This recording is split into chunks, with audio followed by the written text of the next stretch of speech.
देश के 4 स्टेट्स को बीमारू राज्य का दर्जा दिया गया था, जिसमें से एक था इंडिया का most populated state Uttar Pradesh. यहाँ गरीबी और बेरोजगारी अपने चरम पर थी। साथ ही एजुकेशन, हेल्थ या इकोनॉमी जैसे मामले में उत्तर प्रदेश इतना पीछे था कि इसे देश के सबसे प्रॉब्लमेटिक स्टेट में गिना जाता था। इस राज्य का हाल ये हो गया था कि यहाँ इंडस्ट्रीज अपना सेटअप लगाने से डरती थी, क्योंकि उन्हें खराब लॉ एंड ऑर्डर, गुंडा राज और अवैध वसूली जैसे कई तरह की समस्याओं का सामना करना पड़ता था। लेकिन पिछले कुछ सालों से ये स्टेट अपनी बीमारू राज्य वाली छवि को धूमिल करता नजर आ रहा है। 2015 से 2016 में जहां इसकी जीडीपी 10.9 लाख करोड़ रुपए थी, वो अब बढ़कर लगभग 24.39 लाख करोड़ रुपए हो गई है। साथ ही यहाँ की गवर्नमेंट ने आने वाले 5 सालों में यूपी की जीडीपी को $1 ट्रिलियन तक ले जाने का लक्ष्य बनाया है। इसके लिए ग्लोबल इन्वेस्टर समिट प्रोग्राम को ऑर्गेनाइज किया जा रहा है ताकि ज्यादा से ज्यादा बिजनेसेस के लिए फंड जुटाया जा सके। साथ ही सरकार यूपी को एक एक्सपोर्ट हब बनाने की दिशा में काम कर रही है, जिसका असर ये दिखा कि फाइनेंशियल ईयर 2016 से 2017 में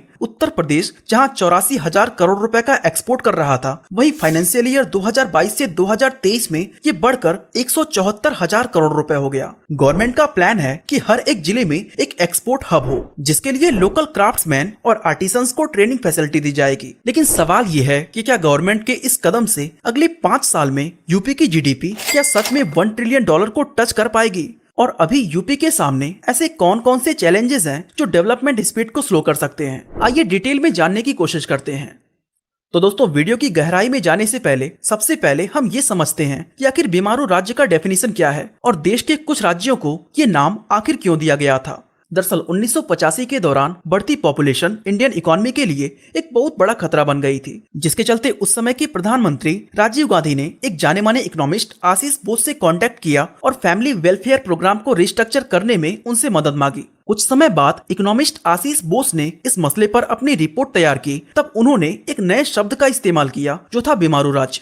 अब ये वर्ड आया कहाँ से? दरअसल बीमारू का BI वर्ड बिहार से लिया गया था, तो MA मध्य प्रदेश से, वहीं R राजस्थान से, तो U वर्ड यूपी से। आशीष बोस का कहना था कि गवर्नमेंट को इन बीमारू स्टेट्स पर ज्यादा ध्यान देना चाहिए, क्योंकि यहाँ की पॉपुलेशन इंडिया की कुल पॉपुलेशन का 40% है और इन 4 राज्यों में जनसंख्या विस्फोट की वजह से ये हेल्थ केयर, एजुकेशन और बाकी के दूसरे डेवलपमेंटल एक्टिविटीज के मामले में इकोनॉमिकली पिछड़े हुए हैं। इसलिए अगर इन पर तुरंत काम नहीं किया गया तो ये भारत की ओवरऑल इकोनॉमिक ग्रोथ को स्लो डाउन कर देंगे। अब फिलहाल की बात करें तो इन बीमारू स्टेट्स के अंदर काफी कुछ पॉजिटिव चेंजेस हुए हैं, जो ईयर बाय ईयर नई नई मिसालें पेश कर रहे हैं। इसका एक एग्जाम्पल हम उत्तर प्रदेश के ग्लोबल इन्वेस्टर समिट प्रोग्राम के रूप में देख सकते हैं, जिसकी चर्चा आज पूरे देश में हो रही है। इसके साथ इस स्टेट से रिलेटेड एक और चीज जिसने सभी को हैरानी में डाल दिया है, वो ये कि एक लैंडलॉक्ड एरिया होते हुए भी यूपी का एक एक्सपोर्ट हब के रूप में उभरना। अगर आप डेटा पर नजर डालें तो इसमें बहुत ही चौंकाने वाली ग्रोथ नजर आती है। उत्तर प्रदेश आज एक्सपोर्टेशन के मामले में बाकी बीमारू राज्यों से काफी आगे निकल चुका है। जैसा कि हमने वीडियो की स्टार्टिंग में भी बताया कि फाइनेंशियल ईयर 2016-17 में जहां इस राज्य ने 84,000 करोड़ रुपए का एक्सपोर्ट किया था, वो फाइनेंशियल ईयर 2022-23 में 174,000 करोड़ रुपए हो गया। वहीं मध्य प्रदेश की बात करें तो इसका एक्सपोर्ट फाइनेंशियल ईयर 2022-23 में सिर्फ 65,000 करोड़ रुपए था। आज यूपी का मेजर एक्सपोर्ट डेस्टिनेशन ये सारे कंट्रीज हैं, जहां ये अपने 60% गुड्स को एक्सपोर्ट करता है। हमारे लिए ये भी जानना जरूरी है कि आखिर यूपी कौन से आइटम्स को सबसे ज्यादा एक्सपोर्ट करता है,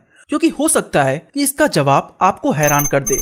rice, handmade carpet, wooden handicraft, garments और जारदोई जैसे चीजों के लिए यूपी काफी फेमस है। लेकिन यूपी इन चीजों के अलावा इलेक्ट्रॉनिक्स का सबसे बड़ा एक्सपोर्टर है, जहां इसके टोटल एक्सपोर्टेड गुड्स में से 18.9% शेयर्स सिर्फ इलेक्ट्रॉनिक्स का है। इसके बाद आता है अपैरल, जो टोटल एक्सपोर्टेड प्रोडक्ट्स का 9.5% है और इससे आने वाला रेवेन्यू लगभग 15,018 करोड़ के बराबर है। इस तरह की और भी कई सेगमेंट हैं, जिसकी मदद से आज यूपी इंडिया का 4th लार्जेस्ट एक्सपोर्टर स्टेट बना हुआ है। साथ ही ये लैंडलॉक स्टेट्स में पहला ऐसा राज्य है जो इतनी बड़ी संख्या में गुड्स को प्रोड्यूस और एक्सपोर्ट करता है। लेकिन अगर हम इंडिया के टोटल एक्सपोर्ट में यूपी का कंट्रीब्यूशन देखें तो वो सिर्फ 5.42% है।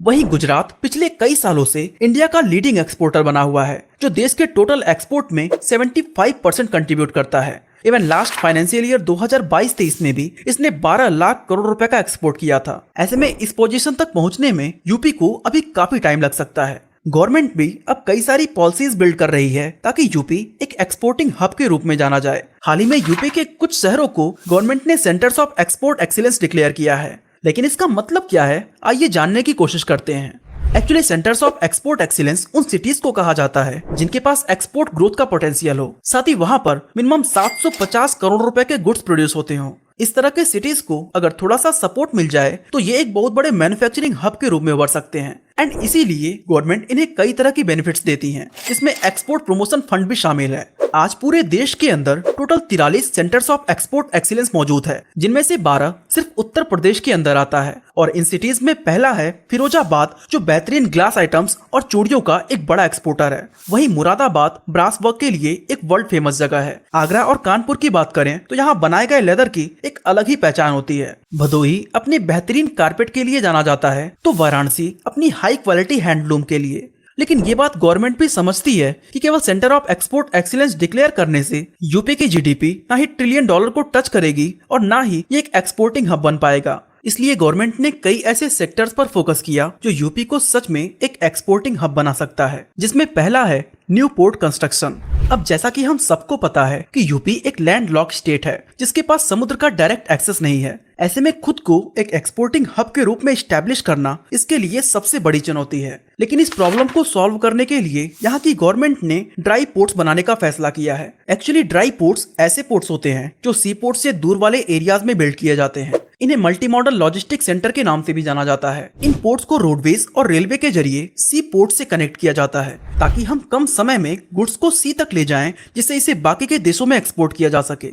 एंड फिलहाल यूपी के पास टोटल 9 ड्राई पोर्ट्स मौजूद हैं। साथ ही वाराणसी और वेस्ट बंगाल के बीच गंगा नदी पर एक वाटर वे भी बनाया गया है, जो वेस्ट बंगाल के सी पोर्ट को डायरेक्टली कनेक्ट करता है। इसके अलावा गवर्नमेंट जिस चीज पर सबसे ज्यादा फोकस कर रही है वो है टेक्सटाइल इंडस्ट्री। टेक्सटाइल इंडस्ट्री एक ऐसा सेक्टर है जहां 1 करोड़ के इन्वेस्टमेंट पर अराउंड 70 लोगों को जॉब मिलता है। यही वजह है कि गवर्नमेंट अनएम्प्लॉयमेंट को दूर करने और यूपी को $1 ट्रिलियन की इकोनॉमी बनाने के लिए टेक्सटाइल इंडस्ट्री पर फोकस कर रही है। इसके लिए स्टेट में कई सारे इन्वेस्टर्स को भी इनवाइट किया गया है। पिछले साल यूपी की टेक्सटाइल इंडस्ट्री में करीब 750 करोड़ रुपए का इन्वेस्टमेंट हुआ था, जिसने हजारों लोगों के लिए रोजगार के अवसर पैदा किए। इस इन्वेस्टमेंट में सबसे बड़ा नाम पैरागॉन अपैरल का है, जिसने टोटल 300 करोड़ रुपए इन्वेस्ट किए थे। वहीं आर्टेक्स ओवरसीज प्राइवेट लिमिटेड ने करीब 180 करोड़ रुपए की इन्वेस्टमेंट की। इसके अलावा पिछले कई सालों से यूपी के टेक्सटाइल एक्सपोर्ट्स में भी काफी उछाल देखा गया है। जैसे कि फाइनेंशियल ईयर 2016-17 में जहां इस राज्य ने 9200 करोड़ रुपए के अपैरल एक्सपोर्ट किए थे, वो फाइनेंशियल ईयर 2020-21 में 10,750 करोड़ रुपए हो गए। साथ ही 2021-22 में 12,996 करोड़ रुपए के अपैरल का एक्सपोर्ट करके इसने देश के टोटल टेक्सटाइल एक्सपोर्ट में अपना 9% का कंट्रीब्यूशन दिया। इसके अलावा गवर्नमेंट की नई टेक्सटाइल पॉलिसी के तहत जमीन की खरीदारी या इंडस्ट्रियल डेवलपमेंट के लिए कंपनीज को 25% की सब्सिडी ऑफर कर रही है, जिसका असर हम आने वाले सालों में साफ तौर पर देख सकते हैं। टेक्सटाइल के बाद यूपी गवर्नमेंट जिस चीज पर सबसे ज्यादा ध्यान दे रही है वो है इलेक्ट्रॉनिक इंडस्ट्री। यूपी ने फाइनेंशियल ईयर 2022-23 में सबसे ज्यादा एक्सपोर्ट इलेक्ट्रॉनिक सेक्टर से ही किया था, जिसकी टोटल वैल्यू थी 29,699 करोड़ रुपए। एंड ये पॉसिबल हो पाया 2020 में लाई गई उत्तर प्रदेश की इलेक्ट्रॉनिक मैन्युफैक्चरिंग पॉलिसी से। इस पॉलिसी का मकसद था अगले 5 सालों में 40,000 करोड़ का इन्वेस्टमेंट लाना, जिससे 4 लाख लोगों को एम्प्लॉयमेंट मिलती। कुछ इसी तरह की पॉलिसीज 2017 में भी लाई गई थी, जिससे यूपी को काफी फायदा हुआ। इन पॉलिसीज की वजह से आज नोएडा एक इंडस्ट्रियल एरिया के रूप में सामने आया है। एंड यही रीजन है कि आज यूपी में बड़ी बड़ी कंपनीज जैसे कि ओप्पो, सैमसंग, डिक्सॉन, इन्फोसिस और टीसीएस यहाँ की इलेक्ट्रॉनिक इंडस्ट्री में एक बड़ा इन्वेस्टमेंट कर रही है। नेक्स्ट फैक्टर जो यूपी को एक एक्सपोर्ट हब बनाने की दिशा में ले जा रहा है वो है इसकी एक्सपोर्ट प्रमोशन पॉलिसी। ये पॉलिसी 2020 से 2025 के लिए बनाई गई है, जिसका मकसद है एक्सपोर्ट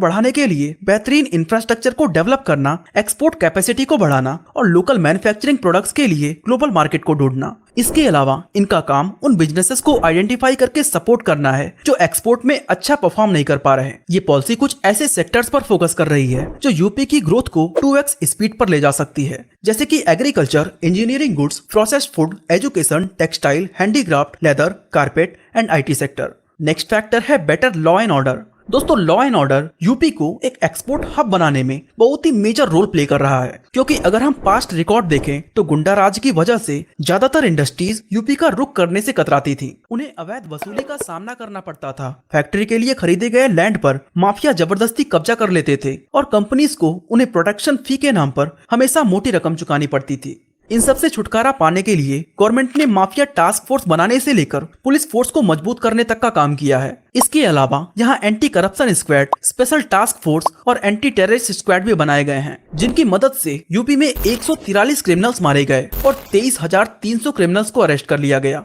इन सभी स्टेप्स की वजह से कहीं न कहीं इन्वेस्टर्स को भी सेफ महसूस हो रहा है और वो भी अब यूपी की तरफ अपना कदम बढ़ा रहे हैं। वैसे इन्वेस्टर्स का यूपी की तरफ रुख करने के पीछे एक और रीजन है, जो है बिजनेस फ्रेंडली एनवायरनमेंट। आज यूपी गवर्नमेंट ने डॉक्यूमेंटेशन को इतना आसान बना दिया है, जहां सिंगल विंडो क्लियरेंस फैसिलिटी के साथ साथ इंडस्ट्रीज को कई तरह के सपोर्ट दिए जा रहे हैं, जिससे 2023 में ऑर्गेनाइज की गई ग्लोबल इन्वेस्टर समिट में यूपी को 32,92,000 करोड़ रुपए का इन्वेस्टमेंट प्रपोजल मिला। एंड ये सब पॉसिबल हो पाया यहाँ के बिजनेस फ्रेंडली इन्वायरमेंट की वजह से। और आज UP ease of doing business के मामले में देश में सेकंड पोजीशन पर आ गया है। दोस्तों, अभी तक हमने उन पॉजिटिव पॉइंट्स को देखा जो यूपी को एक एक्सपोर्ट हब बनाने की तरफ ले जा रहे हैं, लेकिन अभी भी कई ऐसे बड़े चैलेंजेस हैं जो यहाँ की गवर्नमेंट को सॉल्व करने की जरूरत है। और ये क्वेश्चन मार्क अभी भी बना हुआ है कि क्या सच में यूपी 1 ट्रिलियन जीडीपी का सपना पूरा कर पाएगा। लेकिन वो चैलेंजेस है क्या, आइए जानने की कोशिश करते हैं। सबसे पहला चैलेंज है यहाँ का हायर लॉजिस्टिक कॉस्ट। एक लैंडलॉक्ड एरिया होने की वजह से